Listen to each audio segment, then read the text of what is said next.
अब हम आपको इस रिपोर्ट के बारे में बताएंगे जो ये कहती है कि दुनिया के ऐसे 20 सबसे प्रदूषित शहरों में से 18 शहर अकेले भारत के हैं, जहां वर्ष 2010 से 2019 के बीच वायु प्रदूषण ऐतिहासिक रूप से बढ़ा है और जिनमें भी और वहां भी PM 2.5 के स्तर में खतरनाक वृद्धि हुई है। यानी विश्व गुरु बनने का सपना देखने वाले भारत के 18 शहर अब प्रदूषण गुरु बन चुके हैं। पूरी दुनिया इन शहरों से यह सीख सकती है कि प्रदूषण कैसे फैलाना है और इस अमृत काल के बीच हमारे शहरों में प्रदूषण का विष काल इस समय चल रहा है। बात तो हम करते हैं अमृत काल की, लेकिन यहां आपको विष काल दिखाई देगा। हमारे देश में अभिव्यक्ति की आजादी की तो खूब बात होती है और इसके लिए सड़कों पर विरोध प्रदर्शन भी किए जाते हैं। अगर किसी के धर्म को लेकर आप कुछ ऐसी बात कह दें तो लोग नाराज हो जाते हैं, लेकिन साफ हवा में सांस लेने के अधिकार की कोई बात नहीं करता। आपको अभिव्यक्ति का अधिकार तो चाहिए, लेकिन सांस लेने का अधिकार नहीं चाहिए, जबकि सुप्रीम कोर्ट ने इसे उतना ही जरूरी माना है। यह जो नई रिपोर्ट है, यह अमेरिका की एक संस्था द्वारा तैयार की गई है जिसका नाम है हेल्थ इफेक्ट्स इंस्टीट्यूट और इसमें PM 2.5 से होने वाले वायु प्रदूषण और इससे होने वाली मौतों का अध्ययन किया गया है।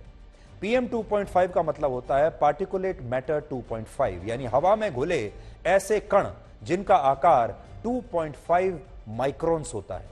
इंसान के सिर के एक बाल का आकार 50 माइक्रोन्स के आसपास होता है, जिसका मतलब यह हुआ कि ये कण एक बाल की तुलना में बहुत छोटे और बारीक होते हैं और सांस लेने के दौरान ये जो कण हैं ये आसानी से आपके शरीर में प्रवेश कर जाते हैं, जिससे आपको कैंसर जैसी गंभीर बीमारियां हो सकती हैं और ये मौत का एक बहुत बड़ा कारण बनते हैं। आपने आजकल देखा भी होगा, अक्सर आपने देखा होगा आपके आसपास अचानक से ये पता चलता है किसी खास व्यक्ति को, आपका कोई जानने वाला व्यक्ति भी हो सकता है, उसे कैंसर हुआ और आप इस बारे में चर्चा करते रहते हैं कि ये व्यक्ति ना तो धूम्रपान करता है, ना शराब पीता है, लाइफस्टाइल भी बिल्कुल ठीक ठाक है, फिर इसे कैंसर कैसे हो सकता है। ये जो कैंसर और इस तरह की जो नई बीमारियां आ रही हैं, इनमें प्रदूषण का बहुत बड़ा हाथ है और इस नई रिपोर्ट में भी यही बताया गया है। इसके मुताबिक वर्ष 2019 में PM 2.5 की वजह से दिल्ली में, अकेले दिल्ली में प्रति 1 लाख लोगों पर 106 मौत हुई है और यह आंकड़ा पूरी दुनिया में इससे हुई औसत मौतों से लगभग दुगना है। यानी दिल्ली में दुगने लोग मर रहे हैं दुनिया भर के औसत के हिसाब से। दुनिया में PM 2.5 की वजह से प्रति 1 लाख लोगों पर औसतन 58 मौतें हो रही हैं और दिल्ली में 106 मौत हो रही है। हालांकि टॉप 20 देशों की सूची अगर देखें तो इसमें पहले स्थान पर चीन का बीजिंग शहर है, जहां यह आंकड़ा 124 है। इसके अलावा इस सूची में कोलकाता 8वें स्थान पर है, जहां 1 लाख लोगों पर 99 मौत हो रही है। आज भारत G7, G8 जैसे समूहों का हिस्सा बनना चाहता है, हम G20 का हिस्सा बनना चाहते हैं, हम अपने देश में ब्रिक्स के बड़े बड़े सम्मेलनों का आयोजन करना चाहते हैं, हमारा देश संयुक्त राष्ट्र की सुरक्षा परिषद की स्थायी सदस्यता चाहता है, हम चाहते हैं हम दुनिया के सुपर पावर बने और यानी हमारे जो सपने हैं वो तो बहुत बड़े बड़े हैं। हम चाहते हैं हम दुनिया के सबसे विकसित देशों के मंच पर आज हम बैठे, लेकिन असल में हम कहां बैठे हैं ये लिस्ट हम आपको एक बार दिखाते हैं। आगे बढ़ते हैं, आपको दिखाते हैं क्या लिस्ट है। देखिए, वायु प्रदूषण के मामले में आज हम नाइजीरिया, घाना, इंडोनेशिया, पाकिस्तान और बांग्लादेश जैसे देशों के साथ आज खड़े हुए हैं। दुनिया के सबसे ज्यादा आबादी वाले शहरों की सूची में दिल्ली 2.5 के मामले में सबसे ज्यादा प्रदूषित है। 2019 में दिल्ली की हवा में PM 2.5 का स्तर 100 माइक्रोग्राम पर क्यूबिक मीटर था, जबकि कोलकाता में 84 और नाइजीरिया के कानो शहर में 83.6 था।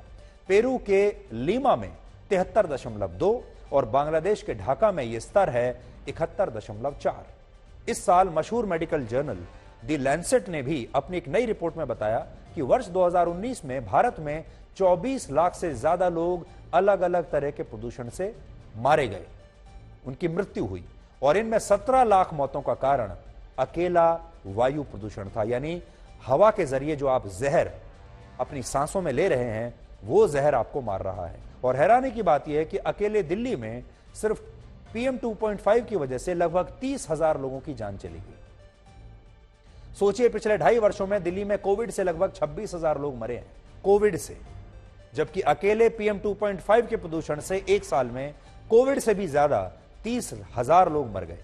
लेकिन इसके बावजूद जो चिंता कोरोना वायरस को लेकर हमारे देश में दिखाई जाती है, जो प्रोटोकॉल कोरोना को लेकर दिखाया जाता है, वो चिंता और वो प्रोटोकॉल प्रदूषण के इस वायरस को लेकर दूर दूर तक नहीं दिखती, जबकि एक ऐसा वायरस है जिसकी कोई वैक्सीन अभी इस दुनिया में नहीं है। भारत आजादी के 75 वर्ष पूरे कर चुका है और अब हम अमृतकाल के दौर में, अमृतकाल के खंडकाल में पहुंच चुके हैं। लेकिन वायु प्रदूषण की वजह से यह अमृतकाल भारत के लगभग ज्यादातर शहरों के लिए एक विषकाल बन चुका है, क्योंकि इन शहरों की हवा अब जानलेवा हो चुकी है। आप भी चेक कर लीजिए, क्या आप इन शहरों में रहते हैं? और अगर आप इन शहरों में रहते हैं तो समझ लीजिए आप दिन रात जहर की सांसें ले रहे हैं। WHO के मुताबिक किसी भी शहर में PM 2.5 का स्तर 5 माइक्रोग्राम पर क्यूबिक मीटर से ज्यादा नहीं होना चाहिए, 5। लेकिन भारत के ज्यादातर शहरों में यह हर साल औसतन 80 माइक्रोग्राम पर क्यूबिक मीटर से ज्यादा रहता है। सोचिए, होना चाहिए 5 और है 80, और दिल्ली में तो 110 माइक्रोग्राम पर क्यूबिक मीटर तक यह स्तर पहुंच चुका है। इसके अलावा मौजूदा रिपोर्ट में दुनिया के 7000 से ज्यादा देशों की हवा का अध्ययन किया गया, जिसमें 20 सबसे प्रदूषित शहरों में 18 शहर जो हैं वो हमारे ही देश के हैं, यानी भारत के हैं।